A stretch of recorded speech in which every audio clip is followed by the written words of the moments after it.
ایک موقع پر آپ نے فرمایا کہ لوگ حقیقت اسلام سے بالکل دور جا پڑے ہیں، پتہ نہیں کہ اسلام کی حقیقت کیا ہے۔ اسلام میں تو حقیقی زندگی ایک موت چاہتی ہے جو تلخ ہے، لیکن جو اس کو قبول کرتا ہے آخر وہی زندہ ہوتا ہے۔ حدیث میں آیا ہے کہ انسان دنیا کی خواہشوں اور لذتوں کو ہی جنت سمجھتا ہے، حالانکہ وہ دوزخ ہے، اور سعید آدمی کی خدا کی راہ میں تکالیف کو قبول کرتا ہے اور وہی جنت ہوتی ہے۔ اس میں کوئی شک نہیں کہ دنیا فانی ہے اور سب مرنے کے لیے پیدا ہوئے ہیں۔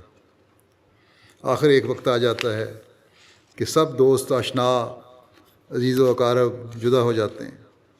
اس وقت جس قدر ناجائز خوشیوں اور لذتوں کو راحت سمجھتا ہے وہ تلخیوں کی صورت میں نمودار ہو جاتی ہیں۔ سچی خوشحالی اور راحت تقویٰ کے بغیر حاصل نہیں ہوتی، اور تقویٰ پر قائم ہونا گویا زہر کا پیالہ پینا ہے۔ بہت مشکل کام ہے، بہت محنت کرنی پڑتی ہے اس کے لیے۔ فرمایا کہ متقی کے لیے خدا تعالیٰ ساری راحتوں کے سامان مہیا کر دیتا ہے۔ من یتق اللہ یجعل لہ مخرجا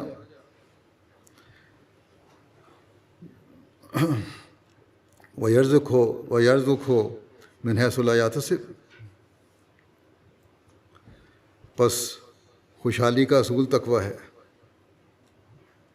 لیکن اصول تقویٰ کے لیے نہیں چاہیے کہ ہم شرطیں باندھتے پھریں۔ تقویٰ اختیار کرنے سے جو مانگو گے ملے گا۔ خدا تعالیٰ رحیم و کریم ہے، تقویٰ اختیار کرو، جو چاہو گے وہ دے گا۔